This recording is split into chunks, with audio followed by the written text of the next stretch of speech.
কিছুদিন আগে আপনারা পদ্মায় লঞ্চ ডুবি হয়ে গেল, আপনারা দেখেছেন।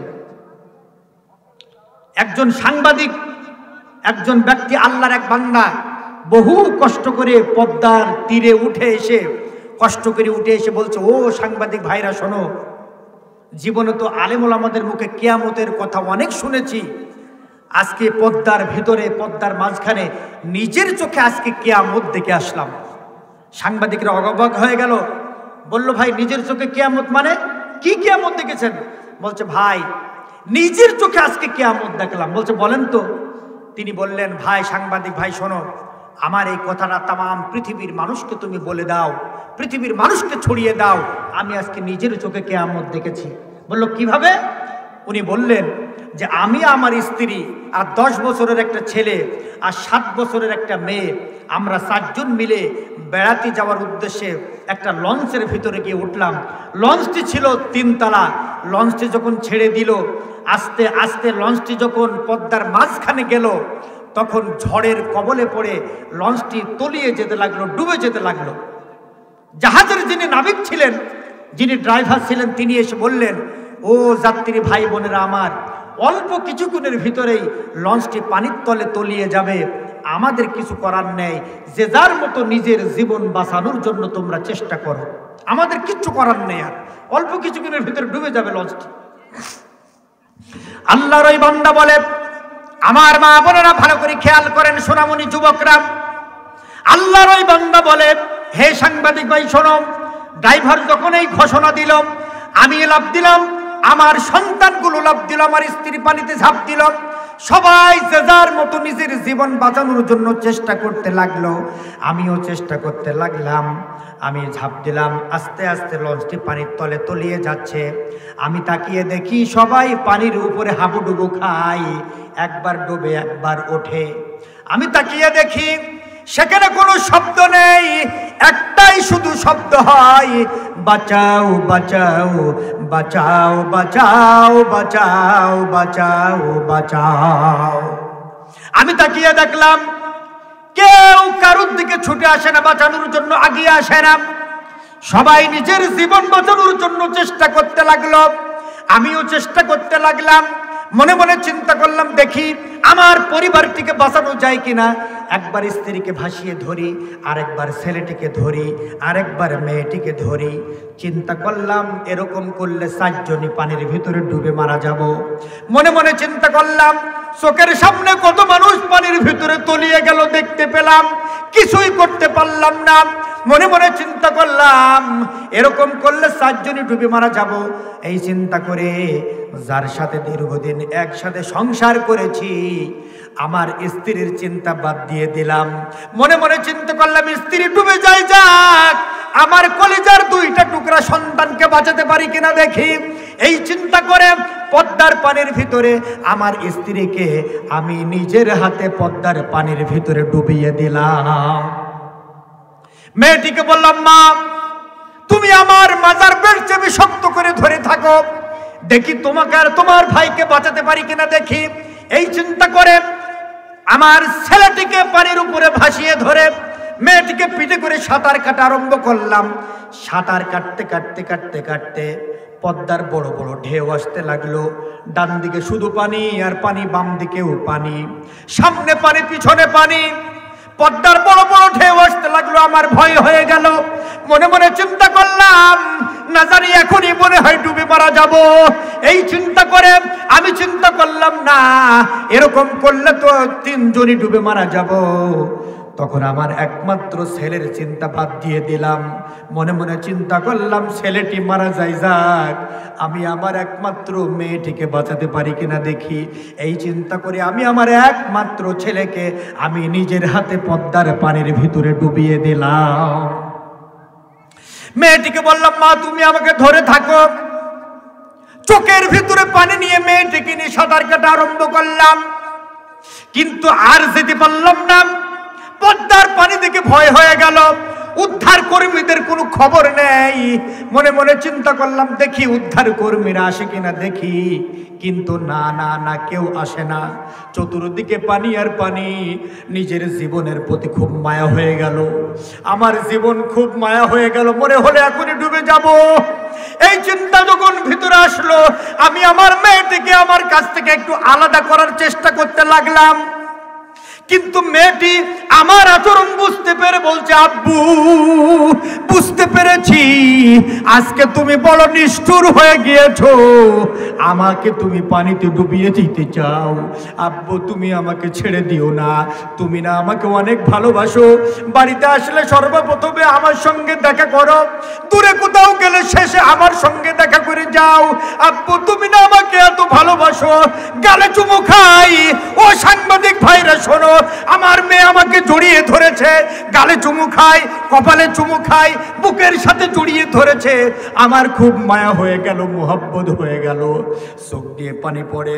মেয়েটিকে বললাম, মা দেখি তুমি আর আমি বাঁচতে পারি কিনা দেখি। আবার সাঁতার কাটা আরম্ভ করলাম, কিন্তু যেতে পারলাম না। পদ্মার বড় বড় ঢেউ আসতে লাগলো, নিজের জীবন ক্লান্ত হয়ে গেল। তখন মেয়েটি আমার কাছে মনে হলো ভারী হয়ে গিয়েছে। আমি আমার মেয়েটাকে আর রাখতে চাই না, কিন্তু মেয়েটি আমাকে ছাড়তে চাই না, আমাকে শক্ত করে ধরে আছে। আমি আমার মেয়েটিকে আলাদা করতে চাই, কিন্তু মেয়েটি ছাড়তে চাই না। আমি তখন কি করব ভেবে পাচ্ছিলাম না। আমি তখন ইতিহাসের সবচাইতে নিষ্ঠুর হয়ে গেলাম, নিজের জীবন এত মায়া হয়ে গেল। মেয়েটি তখন আমার কাছে শত্রু হয়ে গেল।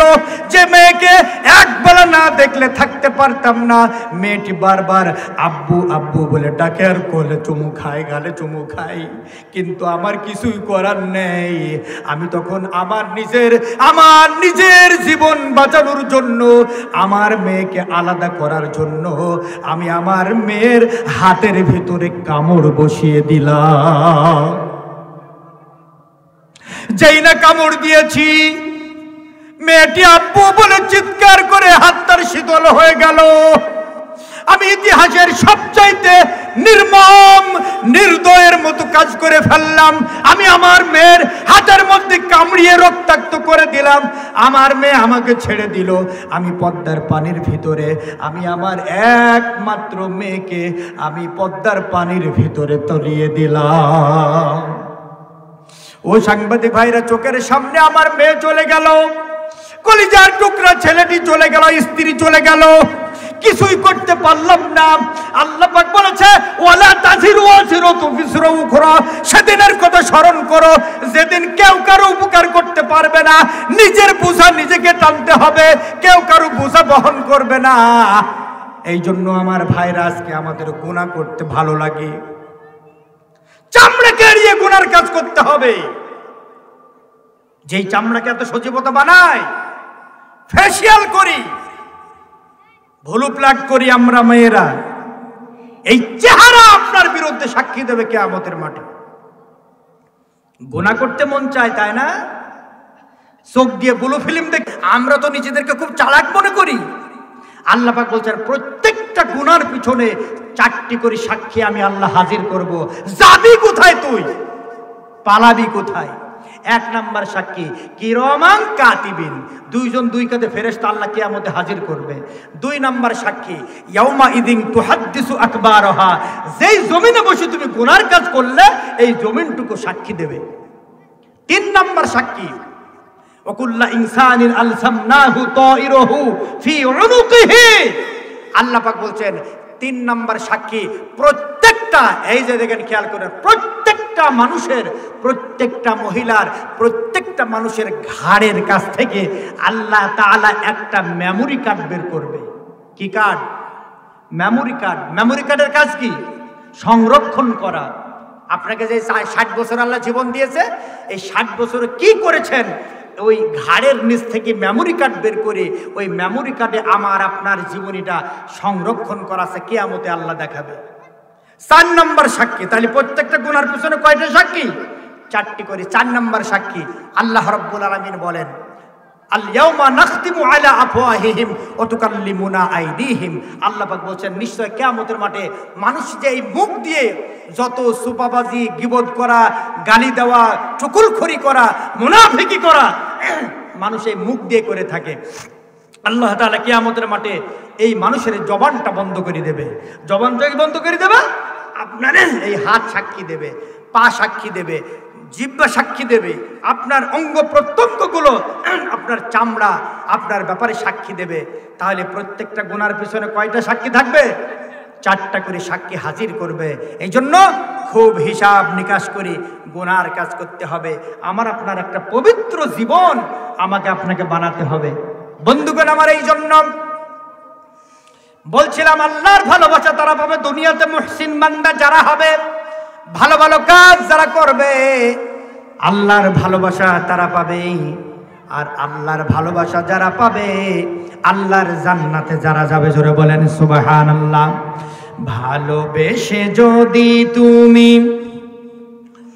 ক্ষমা করে দাও, আমি মুক্তি পেয়ে যাব বিচারের দিন, আমি মুক্তি পেয়ে যাব বিচারের দিন।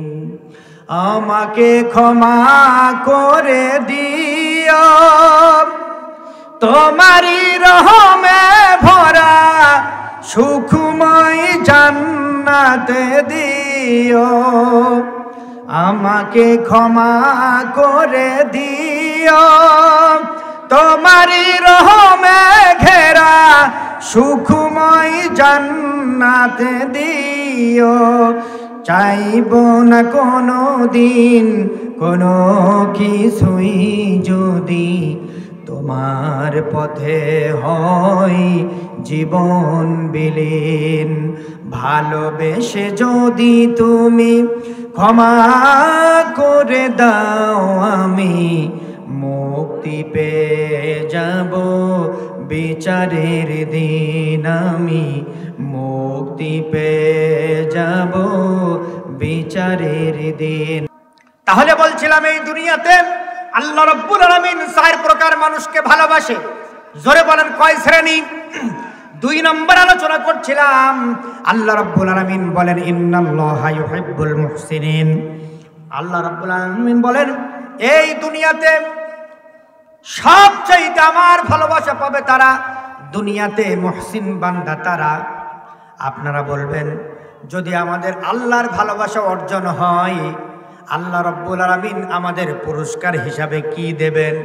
বন্ধুগণ আমার, আল্লাহ পাক বলেন ইন্নাল্লাযীনা আমানু ওয়া আমিলুস সলিহাতি কানাত লাহুম জান্নাতুল ফিরদাউসি নুজুলা। আল্লাহ রাব্বুল আলামিন বলেন যারা নাকি ভালো ভালো কাজ যারা করবে, ঈমান আনবে, আল্লাহ রাব্বুল আলামিন তাদের ছোট পুরস্কার দেবেন না। আল্লাহ রাব্বুল আলামিন তাদের সব চাইতে বড় জান্নাতের অধিকারী বানাবেন। জোরে বলেন সুবহানাল্লাহ।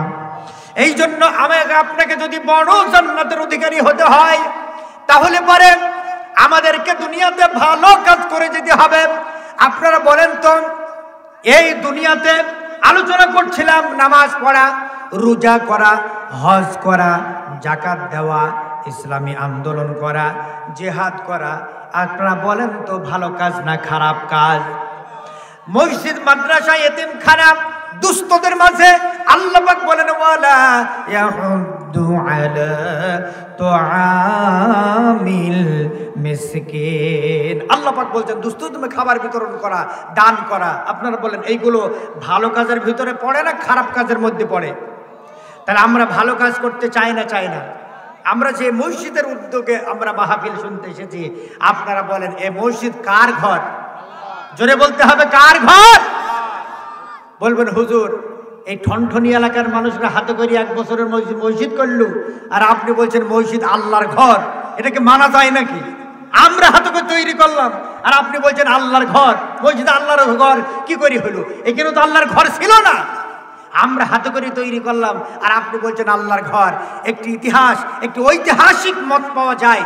আল্লাহ তাআলা পৃথিবী সৃষ্টি করার পর হযরত জিবরাইলকে বললেন, জিবরাইল এদিকে আসো। জিবরাইল আসলেন, বললেন, জিবরাইল এই পাথরগুলা তুমি পৃথিবীর বুকে ছড়িয়ে দাও। জিবরাইল বলেন, আল্লাহ এই পাথরগুলো ছড়িয়ে দিয়ে কি হবে? আল্লাহ রাব্বুল আলামিন বললেন, জিবরাইল আমি যা জানি তুমি তা জানো না, আমার হিকমত তুমি বুঝবা না। এই পাথরগুলো तमाम পৃথিবীতে ছড়িয়ে দাও।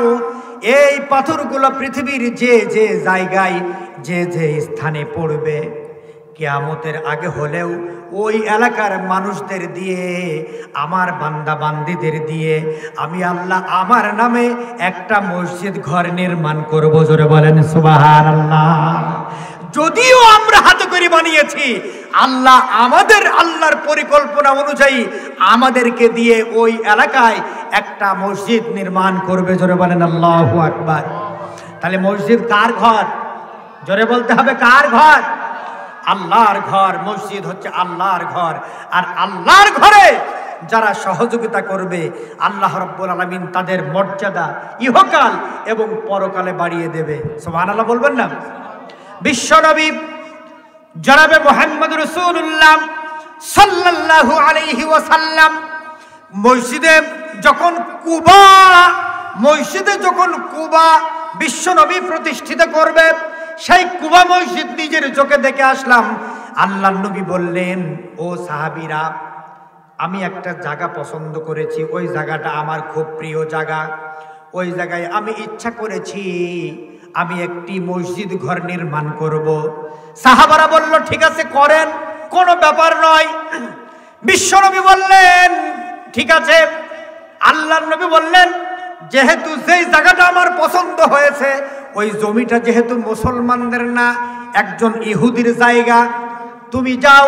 হযরত আবু বকর ওমরকে পাঠিয়ে দিলেন, যাও ইহুদিকে বলো জায়গাটা দান করতে অথবা বেচে দিতে।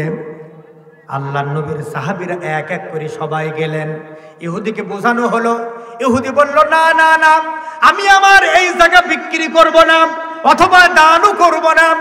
আল্লাহর নবীকে সমস্ত সাহাবীরা এসে রিপোর্ট দিল, ইয়া রাসূলুল্লাহ, ইহুদি জায়গাটা বেচবে না, দান করবে না। বিশ্ব নবী নিজেই পায়ে হেঁটে হেঁটে ইহুদের বাড়িতে শেষ পর্যন্ত গেলেন। ইহুদিকে গিয়ে বললেন, ভাই এই জায়গাটা আমার মসজিদ করার জন্য পছন্দ হয়েছে, আল্লাহর নামে একটি ঘর নির্মাণ করতে চাই, তুমি এই জায়গাটা দিয়ে দাও অথবা বেচে দাও।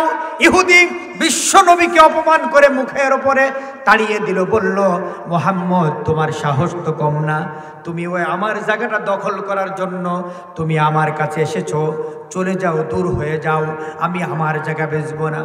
বিশ্ব নবী দরদি নবী আমার অত্যন্ত কষ্ট পেলেন। আচ্ছা বলেন তো, বিশ্ব নবী জিন্দেগিতে কোনোদিন কাউকে কষ্ট দিয়েছেন নাকি? জোরে বলেন, কষ্ট দিয়েছেন? নবী আমার জীবনে কোনোদিন একটা মিথ্যা কথা বলে নাই, এমন একটি জীবন তিনি গঠন করেছেন। আল্লাহর নবী অত্যন্ত ব্যথা পেলেন, কষ্ট পেলেন, চোখের পানি ছেড়ে দিয়ে নবীজি কাঁদে। সব সাহাবীরা এসে কাঁদা বন্ধ করতে পারে না, বিশ্ব নবীর কান্না বন্ধ হয় না। হযরত ওসমান বাড়িতে ছিল না, ব্যবসায়ী থেকে কাফেলা নিয়ে আসলেন বিশ্ব নবীর কাছে। আল্লাহর নবীর কাছে দ্রুত চলে আসলেন। হযরত ওসমান, সাহাবেরা যদি অন্য কোথাও থেকে আসতো, ব্যবসায়ী থেকে আসতো, আল্লাহর নবীর চেহারা না দেখে তারা বাড়িতে যেত না। জোরে বলেন আল্লাহু আকবার। বিশ্ব নবীর দরবারে তারা যেত। আল্লাহর নবী একদিন দুপুর বেলায়, জোহরের আজান হয়নি, নবী আমার মসজিদে নববীতে বসে আছেন। হযরত আবু বকর প্রবেশ করলেন। প্রবেশ করার পর আল্লাহর নবী বললেন, আবু বকর এখনো তো নামাজের সময় হয়নি, এত তাড়াতাড়ি আসলে যে? বিশ্ব নবীকে হযরত আবু বকর বললেন, ইয়া রাসূলুল্লাহ, বাড়িতে যখন কোনো খাবারের ব্যবস্থা থাকে না, আমরা মসজিদে চলে আসি, আপনার চাঁদমাকা চেহারাটা দেখার সঙ্গে সঙ্গে আমাদের পেটের ক্ষুধা দূর হয়ে যায়। হযরত ওমর মসজিদে আসলেন, বললেন, ওমর এখনো তো নামাজের সময় হয়নি, এখন আসলে কেন? হযরত ওমর একই কথা বললেন, ইয়া রাসূলুল্লাহ, বাড়িতে যখন কোনো খাবারের ব্যবস্থা থাকে না, আমরা চলে আসি, আপনার চাঁদমাকা চেহারাটা দেখতে পেলে আমাদের পেটের ক্ষুধা নিবারণ হয়ে যায়। বিশ্বনবী চোখের পানি ছেড়ে দিয়ে কাঁদে। হযরত উসমান বাড়িতে না গিয়ে হযরত উসমান চলে আসলেন নবীর কাছে। এসে দেখেন নবীর কাছে, নবীর চোখের ভিতরে পানি, সাহাবীরা সব বসে আছে, থমথমে অবস্থা, পরিবেশটা থমথমে, কেউ কোনো কথা বলে না। নবীর চোখ দিয়ে বেয়ে বেয়ে পানি পড়ে। হযরত উসমান বলে, আল্লাহর নবী, ইয়া রাসূলুল্লাহ, আমার জীবন যৌবন আপনার জন্য কুরবান হোক। আমি বাড়ি যাওয়ার আগে আপনার কাছে এসেছি আপনার চাঁদমাকা চেহারাটা দেখার জন্য। আমি তো কল্পনাও করি না আপনার চোখে পানি দেখব। আল্লাহর নবী বললেন, উসমান, আমার চোখের পানি তুমি বুঝবা না। হযরত উসমান বলল, ইয়া রাসূলুল্লাহ, বলেন আপনাকে কেউ কষ্ট দিয়েছে নাকি? আজকে তরবারি দিয়ে তার বডির থেকে মাথাটা আলাদা করে দেব। বিশ্বনবী বললেন, উসমান, আজকে চোখের পানি তরবারি দিয়ে বুঝতে পারবে না। বলল, ইয়া রাসূলুল্লাহ, কি হয়েছে খুলে বলুন। আপনি যদি বলেন আপনার জন্য জীবন পর্যন্ত দিয়ে দেব, আপনার চোখের পানি সহ্য হয় না। আল্লাহর নবী বললেন, উসমান, আমি একটা মসজিদ ঘর নির্মাণ করতে চাই, কিন্তু ইহুদির জায়গা সে দিতে চায় না, বেচতেও চায় না। তুমি যদি কি একটু দেখতে পারো। আল্লাহর নবীর কথা শুনে উসমান চলে গেল ইহুদির বাড়িতে। ইহুদিকে গিয়ে বলল, ইহুদি, বিশ্ব নবীর চোখে পানি পড়ে, কি এমন আচরণ করেছো তুমি? বলল, এই ব্যাপার। আল্লাহর নবীর সাহাবী উসমান, তিনি ছিলেন ধনাঢ্য পুঁজিপতি, অনেক ধনী সম্পদের মালিক ছিলেন। হযরত উসমান বলল, এই ইহুদি, এই সম্পত্তির বিনিময়ে আমার গোটা যা সম্পত্তি আছে সব সম্পদ তুমি নিয়ে নাও, বিনিময়ে বিশ্ব নবীর এই জায়গাটুকু তুমি দিয়ে দাও। জোরে বলেন সুবহানাল্লাহ। আল্লাহর নবীর সাহাবী বিশ্ব নবীর মুখে একটু হাসি ফোটানোর জন্য তার জীবনের সমস্ত সম্পদ সবটা আল্লাহর নবীর কদমের উপরে লুটিয়ে দিয়েছেন। আল্লাহর নবী উসমানের উপরে এত খুশি হয়েছে, বলল, উসমান, আমি নবীর সঙ্গে তুমি জান্নাতে যাবে। জোরে বলেন সুবহানাল্লাহ। রহমতে আলম নূরে মুজাসাম, সাহাবীরা আতর বানাই ওই নবীজির ঘাম। রহমতে আলম নূরে মুজাসাম, সাহাবীরা আতর বানাই ওই নবীজির ঘাম। বন্ধুগণ আমার, যেই উসমান নিজের সম্পদ মসজিদের জন্য বিলীন করে দিয়েছে, মনে রাখবেন সদকায়ে জারিয়া দুই প্রকার। ভালো কাজে যদি এক গাড়ি সিনেমা হল করার জন্য এক গাড়ি ইট কিনে দেন, ওই সিনেমা হল কিয়ামত পর্যন্ত যতদিন থাকবে আমার আপনার আমল নামায় কিন্তু গুনাহ উঠতে থাকবে। আপনি যদি মসজিদ নির্মাণ করার জন্য এক গাড়ি ইট কিনে দেন, ওটাও কিন্তু সদকায়ে জারিয়া, যতদিন থাকবে ততদিন আপনার আমল নামায় 1% সওয়াব হতেই থাকবে। জোরে বলেন ঠিক কিনা? এই জন্য আসুন, এই মসজিদের জন্য আপনারা খুব অল্প সময়ের ভিতরে আপনারা একটু 2 হাত বাড়িয়ে দেন, তারপরে ইনশাল্লাহ মোনাজাত হবে। আলহামদুলিল্লাহ বলেন, আসেন যে যা পারেন ইনশাল্লাহ, 5,000, 10,000, 5,000, 2,000, আপনারা যে যা পারেন আল্লাহর ঘরের জন্য। এই দান সরাসরি দান, এখানে কোনো ভোগীযোগী নেই। বললাম ঘর কার? জোরে বলেন কার ঘর? আল্লাহর ঘর। কোনো ভোগীযোগী নেই, কিন্তু সরাসরি কবুল হয়ে যাবে আল্লাহর কাছে, দানের সব চলে যাবে। যার মা নেই, মায়ের জন্য একটা শাড়ির দাম দেন। আল্লাহর ভালোবাসা, ইন্নাল্লাহা ইউহিব্বুল মুতাওয়াক্কিলিন। আল্লাহ পাক বলছেন, যারা আমার উপরে ভরসা করে আমার ভালোবাসা তারা পাবে। 2 নাম্বার, ইন্নাল্লাহা ইউহিব্বুল মুহসিনিন। আল্লাহ পাক বলেন যে যারা দুনিয়াতে মুহসিন বান্দা আমার ভালোবাসা তারা পাবে। 3 নাম্বার, আল্লাহ পাক বললেন, ইন্নাল্লাহা ইউহিব্বুল মুতাওয়াক্কিলিন। আল্লাহ পাক বলছেন যারা পৃথিবীতে, ইন্নাল্লাহা ইউহিব্বুল মুত্তাকিন, যারা পৃথিবীতে মুত্তাকি পরহেজগার আমার ভালোবাসা তারা পাবে। 4 নাম্বার, ইন্নাল্লাহা ইউহিব্বুল্লাযীনা ইউকাতিলুনা ফী সাবিলিহি সাফফান কাআন্নাহুম বুনিয়ানুম মারসুস।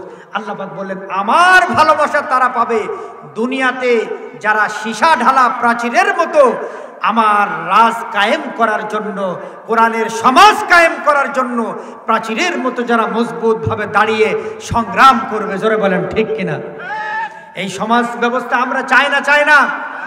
আমরা বাবার শাসন দেখেছি, আমরা স্বামীর শাসন দেখেছি, আমরা মেয়ের শাসন দেখেছি, আমরা স্ত্রীর শাসন দেখেছি, আমরা চাচার শাসন দেখেছি।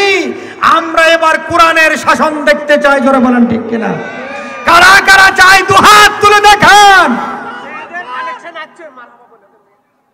আলহামদুলিল্লাহ, হাত নামান। আমার মা বোনেরা অনেক টাকা দিয়েছে, অনেক দোয়া হবে ইনশাল্লাহ।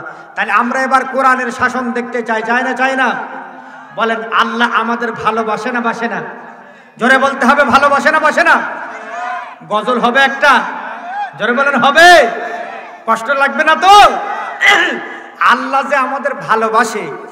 আচ্ছা বলেন, 5 তারিখের আগে বাংলাদেশে শেখ হাসিনার কেউ কিন্তু দেশ ত্যাগ চায়নি।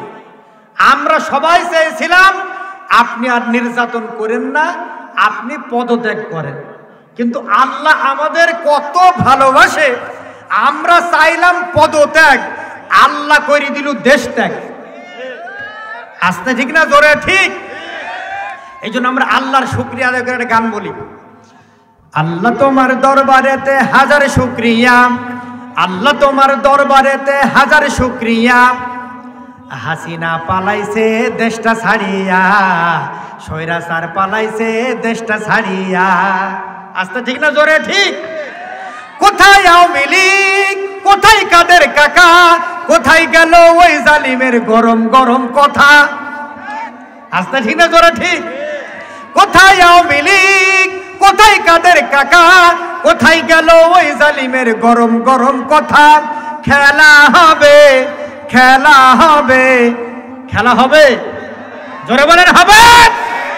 খেলা হবে, খেলা হবে, খেলা হবে বলে কাকাই গেল পালাইয়া। স্বৈরাচার পালাইছে দেশটা ছাড়িয়া, সবারই মুখে হাসি আসলো ফিরিয়া। আল্লাহ তোমার দরবারেতে হাজার শুকরিয়া, আল্লাহ তোমার দরবারেতে হাজার শুকরিয়া।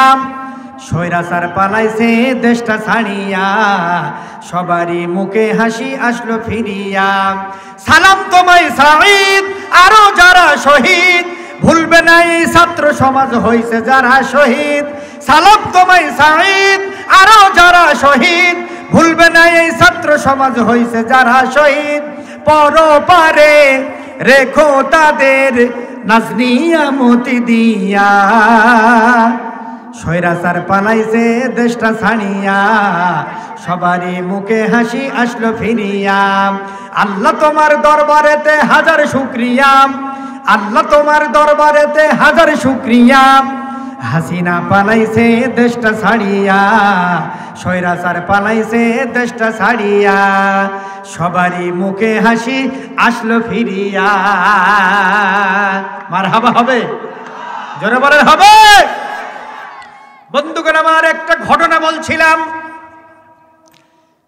বলছিলাম আল্লাহর ভালোবাসা তারা পাবে আল্লাহর উপরে যারা ভরসা করবে। বিশ্ব নবীর জামানার যুবক সাহাবীর একটি ঘটনা বলছিলাম। স্বামী স্ত্রী আল্লাহর কাছে ওয়াদা করেছে, 3 বার কসম কেটেছে, স্ত্রী আজকে যা চায় তাই দিয়ে দেবে। স্ত্রী বলল আপনি যা চান আমি যা চাইবো আপনি তাই দেবেন। বলল দেব। এই শর্ত দেওয়ার পরে 3 বার আল্লাহর নামে কসম কাটানোর পরে বলল আমি চাই আজকে আপনি আমাকে এই মুহূর্তে আপনি আমাকে তালাক দেবেন। স্বামী বলল আমি তোমাকে তালাক দিতে চাই না, যেহেতু আমিও কোনো দোষ করিনি, তুমি আমার গুণবতী স্ত্রী, আমি তোমাকে পেয়ে ধন্য, পূর্ণ হয়েছে, পূর্ণতা পেয়েছি, আমি তোমাকে তালাক দিয়ে থাকতে পারবো না। স্ত্রী বলল কোনো কথা শুনতে চাই না, আমাকে তুমি তালাক দাও। বিশ্বনবীর যুবক সাহাবী বলল তাহলে আমার একটা অনুরোধ তুমি রাখো, চলো আমি আর তুমি আমাদের ব্যাপারটা বিশ্বনবীর দরবারে যাই। আল্লাহর নবী আজকে যা সিদ্ধান্ত নেবে আমরা বিচারপতি হিসাবে নবীকে মানি। আল্লাহর নবী আজকে যা বিচার করে দেবে আমরা সেই বিচার মেনে নেব। স্ত্রী বলল তোমার এই কথাটা অন্তত রাখা যায়, চলো আমি আর তুমি আমরা বিশ্বনবীর দরবারে যাই।